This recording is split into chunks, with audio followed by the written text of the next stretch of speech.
Bueno, el día de hoy quiero compartir acerca de la Biblia. Estaba en mi casa meditando y decía, bueno, siempre los animamos a que lean la Biblia, pero la Biblia parece ser un libro muy complejo, parece ser algo que, ¿por dónde empiezo? ¿Qué hago? ¿Qué es la Biblia? ¿No? Y creo que no todos sabemos qué es la Biblia. Y por eso quiero hoy hablar algunas cosas básicas y traigo un estudio.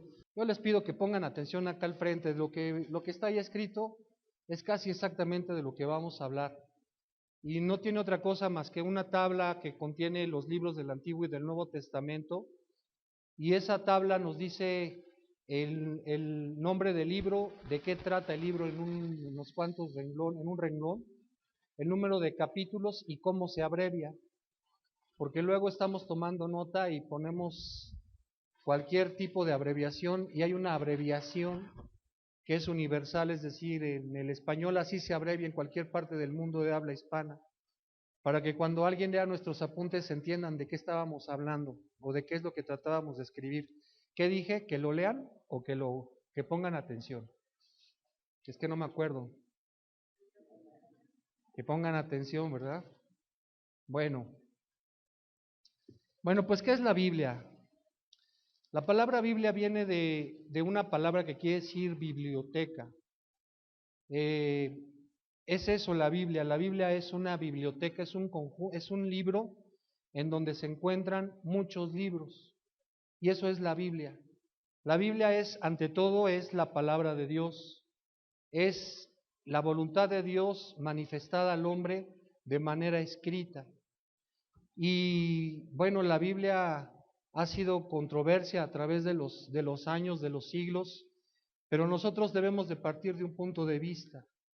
Nosotros partimos del punto de vista que tenemos fe. Dice la palabra de Dios, dice la Biblia que el que busca a Dios es necesario que crea que hay un Dios y que ese Dios es galardonador, o sea, es un premiador de aquellos que le buscamos. ¿Cuál sería el premio en base a lo que cantamos ahorita? Fíjense lo que dice, porque es necesario que el que busca a Dios crea que hay un Dios, o sea, crea que le hay, y que ese Dios es galardonador o premiador de aquellos que le buscan. ¿Cuál sería el premio en base a lo que cantamos, al último canto que cantamos? Estar en su presencia, que somos hechos reyes y sacerdotes, es el estar ante la presencia de Él y decirle, ¿sabes qué? A ti sea la honra, la gloria, el honor, el poder por los siglos de los siglos. Esa va a ser nuestra recompensa, ¿ok? Bueno, eso es la Biblia. La Biblia está dividida en dos partes principales. La primera parte se llama Antiguo Testamento y la segunda parte se llama Nuevo Testamento. ¿Por qué se llama testamento? ¿O qué quiere decir eso de Antiguo Testamento y Nuevo Testamento? Bueno, los testamentos en el sentido bíblico, en el sentido bíblico del Antiguo Testamento, de los tiempos antiguos, son pactos, que es un pacto, es la elaboración de un pacto que hacía Dios con el hombre. Entonces el Antiguo Testamento es el antiguo pacto. Había un pacto que había hecho Dios con el hombre para tener una comunión con él, una relación de salvación, una comunión de salvación. Pero ese pacto, dice la Biblia, que era un pacto imperfecto. Entonces tuvo Dios que establecer un nuevo pacto, un mejor pacto. Ese pacto está basado ahora en la sangre de su Hijo Jesucristo. Y es un pacto del cual ya no tiene mayor perfeccionamiento, es un pacto que va a estar vigente por siempre entre Dios y nosotros. Y por eso el Nuevo Testamento se llama Nuevo Testamento o Nuevo Pacto. Es un pacto que ahora está hecho en la sangre de Jesús. El pacto anterior estaba hecho en la sangre de animales y tenían que hacerse ciertas, dice Hebreos, abluciones y ciertos requerimientos que había que hacerse. Pero ahora estamos establecidos en un mejor pacto. Repito, este nuevo pacto no tiene defecto. El antiguo pacto sí tenía defectos. Ok, ¿quién escribió la Biblia? Bueno, para empezar, la Biblia se escribió a lo largo de aproximadamente 1400 años. Ese fue el lapso que llevó a escribir toda la Biblia. Al parecer el primer escritor de la Biblia fue Moisés, o sea, estamos hablando algo así como de 1400 años, 1300 años de antes de Cristo. Y ese Moisés fue el que escribió los 5 primeros libros, que son los libros llamados la Ley o el Pentateuco. Pero no fue el primero, pero no fue el último. El último, al parecer, fue el apóstol Juan, que lo escribió aproximadamente 100 años después del nacimiento de Cristo, aproximadamente, no sabemos exactamente cuánto tiempo. Entonces podemos decir que se escribió en un lapso de entre 1400, 1500 años. Son rangos aproximados. ¿Quién escribió la Biblia? Bueno, humanamente hablando fue escrita por muchos hombres. Algunos hombres entre ellos se conocieron, pero algunos otros no se conocieron, no se vieron nunca. Por ejemplo, Moisés nunca conoció a David, pero por ejemplo Pablo sí conoció a Pedro, sí pudieron platicar, conoció al apóstol Juan, Juan conoció a Pedro, pero algunos otros, repito, por causa del tiempo no se llegaron a conocer. Entonces hay de todo tipo de gente, de todo tipo de nivel, digamos, socioeconómico o de niveles intelectuales. Había, por ejemplo, gente como el rey Salomón, que es considerado en la Biblia como el hombre más sabio que ha existido en la tierra, uno de los más sabios que ha existido en la tierra, o bien como Moisés, que dice la Biblia de él que es el hombre más paciente que ha existido en la tierra, o gente que no tenían una profesión, pues, que digamos causara alguna envidia, ¿no? Que dijéramos, yo quiero ser, por ejemplo, boyero. ¿Saben lo que es un boyero? Un boyero es una gente que cuida bueyes, que les da de comer, o sea, es un pastor de bueyes, ¿no? Entonces, hay de todos tipos, y eso es algo que traído a nosotros, es algo importante. Eso nos habla de que Dios le habla solamente a los reyes, solamente a los que tienen maestría en ciencias ocultas, solamente a los que tienen grandes conocimientos, mucho dinero, que son guapos, delgados, de grandes coches. Solamente Dios le habla a esos. O sea, Dios no escoge por nivel socioeconómico ni por nivel intelectual. Dios lo que ve es el corazón del hombre. Entonces, eso nos anima a que ninguno de nosotros se menosprecie, porque dicen, ese cuate sabe mucho, o esa persona habla así, o ese tiene esa capacidad, pues porque miren en la escuela en la que estudió, ¿no? Pues cómo no, así yo también. No se trata de capacidades. Ya les contaba, me parece que la vez pasada, del hermano Lao, que era un campesino guatemalteco que conoció a Dios, le hablaron de Dios, pero no sabía este hombre ni leer ni escribir, y se puso a pedirle al Señor que por favor lo enseñara a leer, que le enseñara a leer, y dice que un día con su Biblia en la mano vio cómo las letras formaban palabras, y el Señor solo lo enseñó a leer, nunca tuvo maestro, y así fue como este hombre aprendió a leer la Biblia. Bueno, entonces, ¿cuándo se escribió la Biblia? Ya dijimos que se escribió aproximadamente en un periodo de 1400, 1500 años. Algunas recomendaciones para leer la Biblia. Ahora sí, en la primera página hasta la parte de abajo vienen esas recomendaciones, que son 6. ¿Ok? La primera dice, debemos orar al Espíritu Santo para recibir su luz y entendimiento. Esto corresponde a una promesa que dio Jesús. Jesús dijo que nos convenía que Él se fuera, porque Él entonces enviaría el Espíritu Santo para que el Espíritu Santo nos enseñara todas las cosas, nos mostrara todas las cosas. Esto es muy importante, porque humanamente hablando, nosotros cuando nos hablan de la Biblia, pensamos que tiene un gran intelecto aquella gente que nos habla de la Biblia. Y lo que debemos de ver no es el intelecto, porque ya dijimos que Dios le habla a reyes y a boyeros, ¿no? Lo que debemos de ver mejor es que la obra del Espíritu Santo en una persona viene a ser el cumplimiento de la palabra, y eso es porque Dios se va a manifestar a aquellos que le buscan. Algunas veces cantamos aquí un salmo que dice, temprano yo te buscaré, De madrugada yo me acercaré a ti y yo me pregunto, ¿quiénes de los que cantamos ese canto de verdad nos levantamos?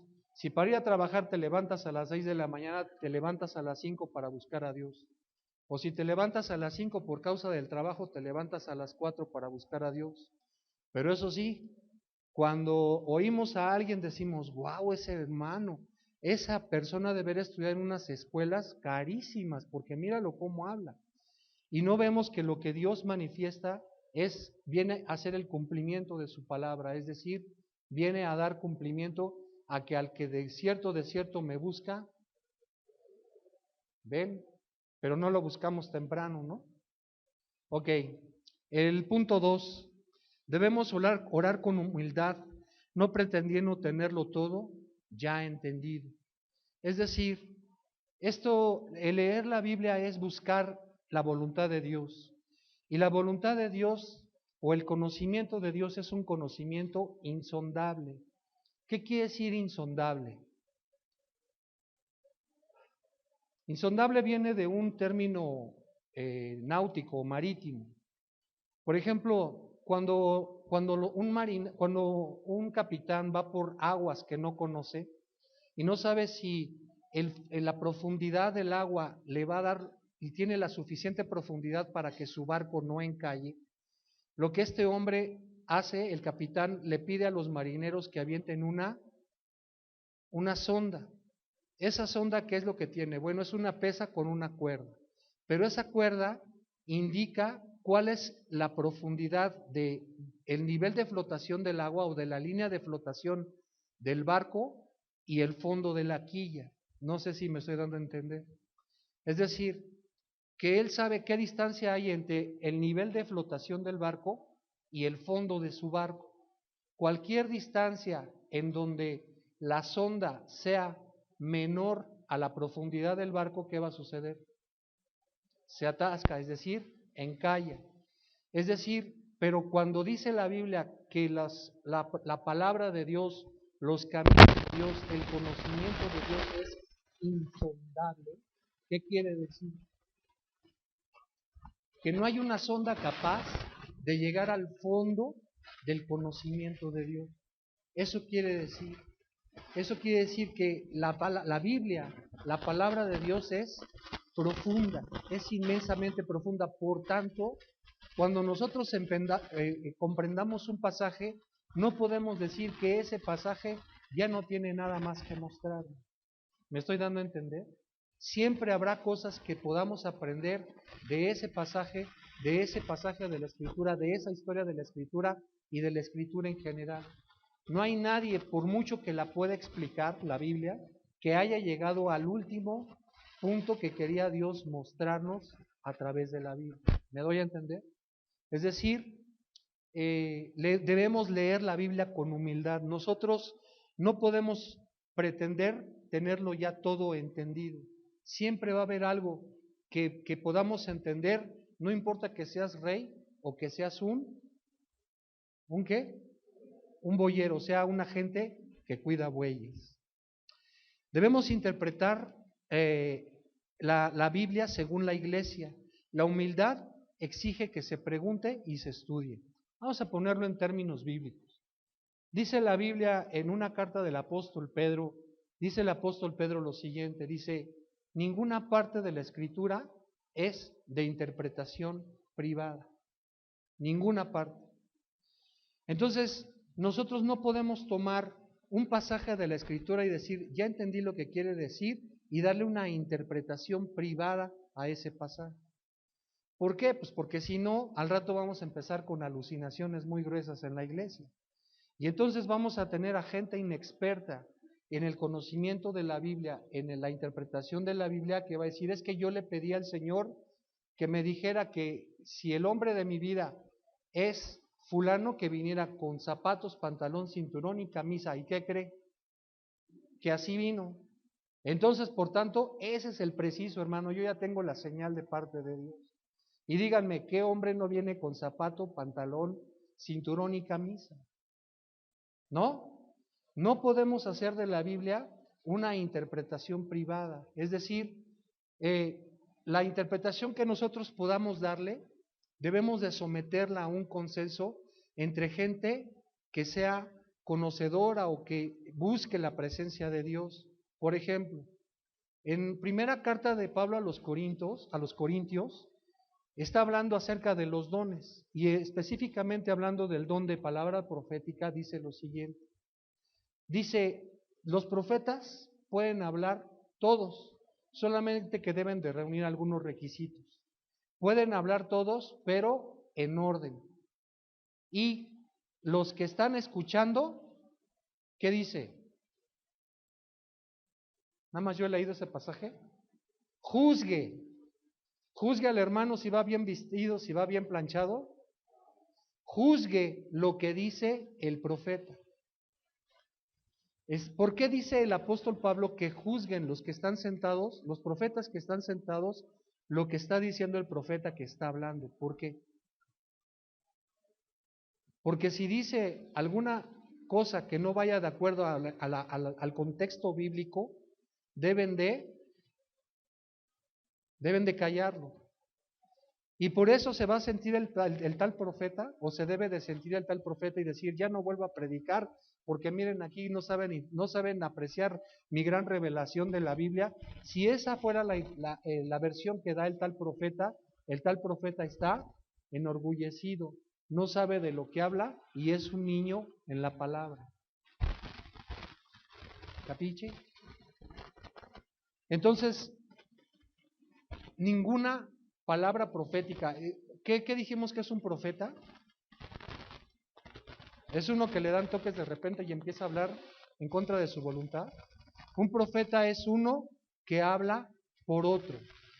Es decir, recibe un mensaje de parte de Dios y ese hombre dice al pueblo el sentir de parte de Dios. Pero ese hombre que dice estar dando el sentir de parte de Dios puede estar teniendo un ataque de alucinación sin que sea necesariamente un extremo. Puede decir cosas que no son del todo de esa manera y por eso el Señor a través del apóstol Pablo dice, los profetas pueden hablar todo, todos pueden, pero no más requiero que sea en orden y que los otros profetas que estén sentados estén oyendo. Y además agrega, y si algo le fuere revelado a otro, calle el primero y hable el que sigue. Parece ser, por lo que entiendo yo de ese pasaje, que puede un hombre estar hablando acerca dando una palabra, una predicación, y dice que puede hablar otro hermano que levante la mano y que diga, hermano, quiero agregar esto, y lo puede hacer. Dice, en tal caso que se sienta el primero y que hable el segundo.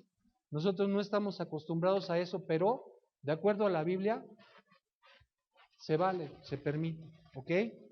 El punto 4. Esto todos lo entendemos, pero lo vamos a pasar a palabras humanas. Leer la Biblia con frecuencia para beber más de la fuente. ¿A qué compararemos esto?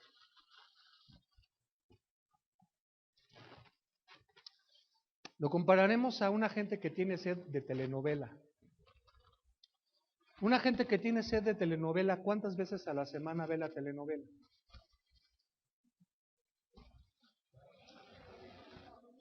De lunes a viernes, 5 días a la semana, ven la telenovela.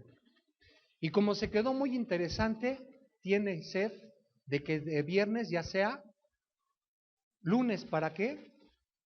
Para saciar su sed de telenovela. Bueno, lo que aquí dice el estudio, la recomendación es la siguiente. Dice que tiene que ver con las figuras o las sombras que están en el Antiguo Testamento con respecto a la palabra, e incluso en el Nuevo.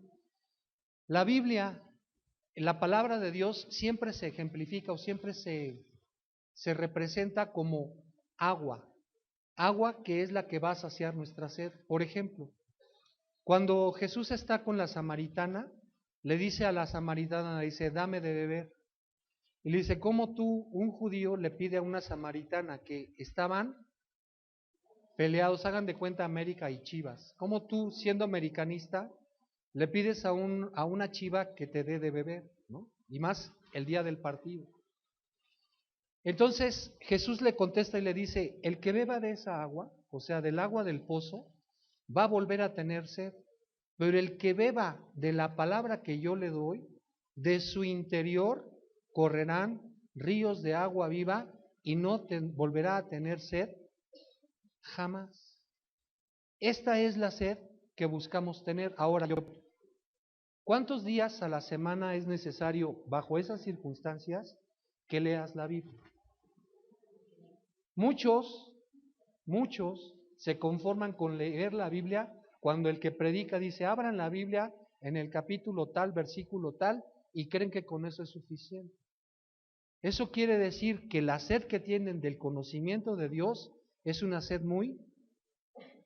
Entre más nosotros entendamos, por eso es que el apóstol Pablo en la carta a los Efesios, nuevamente, ora al Señor pidiéndole que nos dé espíritu de sabiduría y de revelación en el conocimiento de Él. Pero ese espíritu de sabiduría y de revelación en el conocimiento de Él no nos va a venir únicamente a través de la predicación, nos va a venir a través de la lectura de la Biblia. Porque entre más conozcas, entre más anheles tener el conocimiento de la palabra de Dios, más sed vas a tener por conocer la Biblia. Ahora, una cosa es conocer lo que dice la Biblia y eso no te salva. Eso no te salva. Por ejemplo, estaba hoy en la mañana viendo las noticias y el Papa dio una misa por el Domingo de Resurrección. ¿Y saben quiénes fueron los que cantaron? Los que cantaron durante la misa de que celebró el Papa, cantaron un coro de cristianos ortodoxos griegos. ¿Y eso qué tiene que ver con lo que estamos hablando? Pues que el Señor dice en su palabra en Apocalipsis, dice lo siguiente: sal de en medio de ellos, pueblo mío.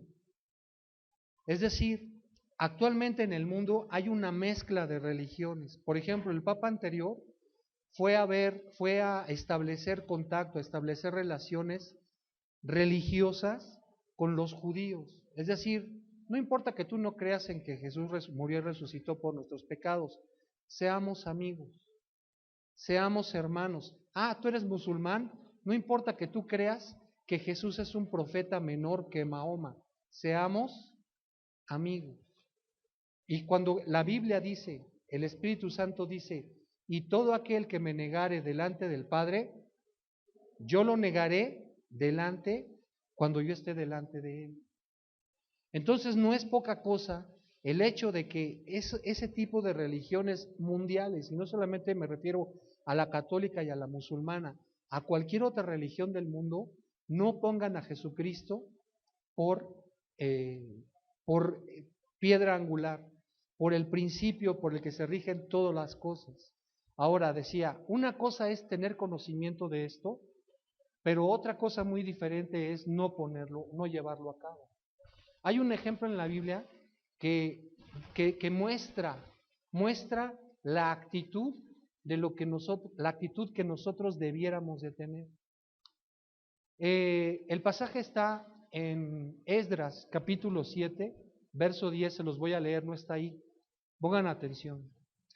Miren lo que hizo este hombre. Este hombre vivió una época en la cual el Señor permitió la salida de su pueblo que había estado cautivo en Babilonia, permitió que ese pueblo saliera de Babilonia y regresara a Jerusalén, al territorio que Él les había dado.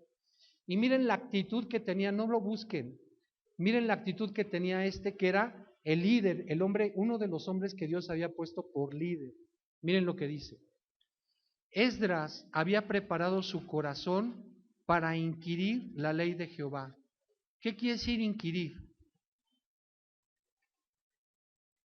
Para preguntar, para decir, es decir, Esdras leía la ley y decía, y Señor, ¿y esto por qué? Y Señor, y explícame esto. ¿Esto cómo se aplica? ¿Esto qué quiere decir? ¿Cómo es esto? ¿Para qué? ¿Para qué inquiría en la ley de Dios? ¿Para saber mucho? Fíjense para qué dice. Lo repito. Esdras había preparado su corazón para preguntar acerca de la ley de Jehová, y para cumplirla. Es decir, no solamente había preparado su corazón para saber, sino para lo que sabía, él quería cumplirla. Y para algo más. Y para enseñar en Israel sus estatutos y decretos. ¿Cuál era el ministerio de este hombre? Era un maestro. Pero un maestro, humanamente decimos, pues con que supiera todo, ya con eso bastaba. Pero este hombre no solamente le pidió a Dios que le mostrara las cosas, sino que además él quería cumplirlas. Saber y lo que él sabía, cumplirlo, para que de esa manera pudiera enseñar. Esa es la actitud que nosotros debiéramos de tener. Para nosotros nos resulta muy cómodo venir a la iglesia, escuchar el sermón, irnos en la semana, no leer la Biblia, o si la leemos está bien, pero eso de cumplir la Biblia, por ejemplo, otra pregunta que te hago. ¿Cuál fue la gran comisión que dio Dios Jesús antes de subir al cielo? Todos nos sabemos Marcos 16, ¿no? Dice el Señor que Él quiere que llevemos el Evangelio a toda criatura. El que creyere y fuere bautizado, ese será salvo. Mas el que no creyere, será condenado. Y estas señales seguirán a los que creen en su nombre. Hablarán nuevas lenguas, pondrán sus manos sobre los enfermos y sanarán. Y si bebieren cosa mortífera, no les hará daño. ¿Eso bajo qué circunstancias se da? ¿Sabes bajo qué circunstancias se da eso? Bajo la predicación del Evangelio. Pareciera que esa es la condicionante, y te lo voy a poner por ejemplo. Dice el libro de los Hechos que después de un naufragio en el que estuvo el apóstol Pablo, en el que cuando lo llevan a Roma, dice que naufraga el barco, tiran todas las cosas, choca el barco y que todos llegan a una isla. Y dice que en la isla está lloviendo y dice que los nativos los empezaron a llevar a unas cabañas para protegerlos de la lluvia. Y resulta que Pablo, como cristiano acomedido que es, empieza a juntar hierba seca. ¿Y qué sucede con esas ramas secas que recoge? ¿Alguien se acuerda? Lo muerde una víbora, de tal manera que los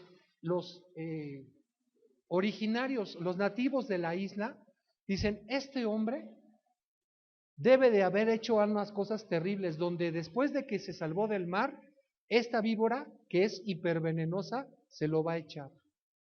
¿Y qué dice Pablo? ¿Qué dice el libro de los Hechos que hizo Pablo? Dice que se la sacudió en el fuego y siguió juntando madera, de tal manera que los nativos estaban esperando a ver a qué hora caía. Pero ¿cuál era el objetivo de Pablo? ¿Por qué había apelado a Roma? ¿Por qué cuando estaba prisionero había apelado a Roma? Si ya habían dicho ahí que ya se podía ir. Porque había apelado ¿a quién? ¿Y qué fue lo que le dijo el Señor cuando va en camino a Damasco y lo tira del caballo? Porque a ti te he escogido para que tú vayas y prediques ¿delante de qué? De reyes.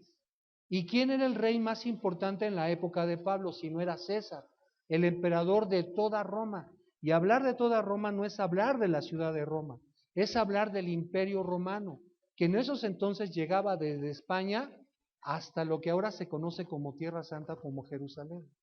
Y hacia el norte llegaba hasta Francia e Inglaterra y parte de Alemania.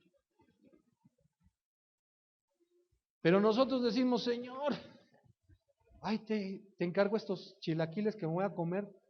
Tengo un hambre tremenda. Gracias porque nos das el alimento, pero ninguno de nosotros se preocupa por hacer la gran comisión a la cual nos mandó el Señor.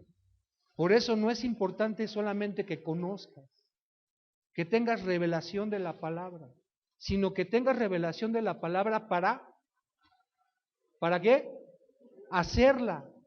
Y para que haciéndola, así puedas enseñar a otros en una célula. Ah, pero es que usted dijo que ese era el ministerio de maestro. No. ¿Y quién se va a hacer cargo de las células? ¿Quién se va a hacer cargo de las células? Necesitamos que manden a un hermano que se la sepa de todas, porque luego nos hacen unas preguntas. ¿Te das cuenta? Son pretextos. Pero ¿qué revelación necesitas para ver una telenovela? ¿En qué se quedó de volada? Mira, la onda está así. La chava que es pobre se quiere casar con el rico, pero el rico no la pela, pero en 2 patadas te ponen al tanto. Y de ahí sí, cada lunes, martes, miércoles, jueves y viernes, religiosamente, vemos nuestra telenovela. 5. Leer con el fin de amar y obedecer más a Dios y amar más al prójimo. Esto va relacionado con el punto anterior. Nosotros debemos de tener el conocimiento para poner por obra. Y toda la ley y los profetas, es decir, todo lo que está escrito en esta Biblia, se sintetiza en una cosa. En que ames al que está junto a ti como si fueras tú mismo. Ese debe de ser el objetivo, que nosotros amemos más a la gente. Porque si tú tienes conocimiento, pero no amas a la gente, porque si tú dices, es que la predicación estuvo buenísima, pero sales sin hablarle, sin tocar, sin saludar a la persona que te cae mal, eres como címbalo que retiñe. ¿De qué te sirve una trompeta, una guitarra, un violín, un acordeón, un órgano, que a la hora de que vas a acompañar la música no te da los tonos de la melodía? ¿Sirve para algo? Es como címbalo que retiñe, de acuerdo a lo que dice 1 Corintios 3. El que no tiene amor es como címbalo que retiñe, o como guitarra, o como batería, como violín, como lo que quieras, que no da el tono que debes de tener la melodía. Verso 5, el punto 6. No buscar en la Biblia ciencia natural, sino un mensaje espiritual. Mira, en la Biblia no vas a encontrar el porqué científico de las cosas. Por ejemplo, si tú quieres conocer el porqué científico de las cosas, o estudia astronomía, o estudia, no, la de la historia de las cosas. ¿Qué estudia usted, Pati? Antropología, ¿no? Antropología. O esas cosas de huesos y de pirámides y de esas cosas. Si tú quieres conocer el porqué científico de las cosas, en la Biblia no vas a encontrar cosas científicas. Por ejemplo, dice la Biblia que la ciudad de Jericó era una ciudad amurallada y la muralla, en la parte superior de la muralla tenía el ancho de 2 carriles. Imagínate los 2 carriles del periférico, no del viaducto y no del circuito, porque ya lo redujeron. Del periférico, 2 carriles. Es decir, que corrían en la parte superior 2 carrozas sin estorbarse. Pero dice la Biblia que al sonar la trompeta de los sacerdotes y cuando el pueblo empezó a gritar, los muros de esa ciudad cayeron hacia adentro. ¿Por qué era importante que los muros cayeran hacia adentro y no hacia afuera? Porque hacia afuera estaba el ejército y porque hacia afuera el montón de piedras habría impedido que el ejército avanzara hacia el centro. ¿Quieres saber por qué cayeron hacia adentro? Estudia arqueología. ¿Quieres saber la fe? ¿Quieres saber el por qué el Señor permitió esas cosas y con qué objetivo lo permitió? Lee la Biblia. Te pongo otro ejemplo. La Biblia dice que la tierra se creó en 6 días y el 7º descansó. Pero si lees con detenimiento, dice que primero se hizo la tierra y después se hizo la luz. ¿Qué razón científica hay para que haya eso? Físicamente hablando. Cuando sabemos, los que hemos ido a la escuela, que dicen que lo más probable es que los planetas se hayan desprendido de la masa del Sol. Y el Sol ya estaba alumbrando. Y la Biblia dice que primero se hizo la tierra y después la luz. Científicamente no hay manera de explicarlo, pero bíblicamente sí hay una manera de explicarlo. Lo que no entiendes es que la Biblia no es exhaustiva, no da una definición científica. Lo que la Biblia te dice es lo que el autor, lo que Moisés vio, quizá en una revelación, quizás Dios se lo mostró en un sueño, no sé. Lo que él vio es lo que está describiendo. Y lo que dice la Biblia es que no se vio la luz del sol hasta por ahí del diluvio, porque dice que toda la tierra estaba cubierta por una neblina, de tal manera que no sabían lo que era la lluvia. Por eso, cuando Noé les dice, oigan, arrepiéntanse, pónganse a cuentas con Dios porque va a haber un diluvio, no le creyeron, porque no sabían lo que era un diluvio, no entendían, porque ellos toda su vida habían regado con el vapor que subía de la tierra. ¿Quieres cosas científicas? Estudia astronomía. ¿Quieres cosas que hablen a tu vida, que hablen a tu corazón, que puedan transformar tu corazón? Estudia la Biblia. Lo último que puedo decir con respecto a este breve estudio es que, por favor, estudien el orden que debemos seguir para leer la Biblia con más provecho. Da 3 opciones y las 3 opciones presentan ventajas y desventajas. Escojan la que mejor les parezca. Y para ayudar un poco, está puesto, les digo, las tablas de los libros que contiene el Antiguo Testamento y los libros que tiene el Nuevo Testamento. Y donde dice tema general del libro, es el tema general escrito o sintetizado, lo que dice el libro, en un renglón. No vayan a decir, este hermano dijo choros porque me dijo y no me dijo de los reyes y de los príncipes. No, espérate. Es una cosa muy simple, muy sencilla. Pero que el objetivo de esto es animarlos a que leamos la Biblia, a que leamos la palabra de Dios, a que tengamos la revelación. Dios necesita de todos, no solamente de los universitarios, no solamente de las maestrías, ni de los que tienen doctorado. Dios necesita de todos, así como usó a un rey que fue de los más sabios de su tiempo, o más de los más sabios, de la misma manera usó a los boyeros, a un boyero. Pero también, acuérdense de dónde sacó a David. Dice que detrás de la majada, cuando fueron a buscar al hijo de Isaí, pensaron de volada en el más grandote, pero dijeron, no, este no es. A ver, tráetelos a todos. A ver, pues nomás me queda uno que está cuidando chivos allá en el desierto. Ese fue, y ese fue el que escribió algunos salmos, el 69, el 23, muchos otros que están marcados en la Biblia. Hermanos, el deseo del corazón de Dios y el deseo del corazón de muchos de los que nos ponemos a compartir aquí es que tengamos el conocimiento de la Biblia, es que leamos y que estudiamos la Biblia para que seamos no solamente conocedores de la Biblia, sino hacedores de la palabra de Dios.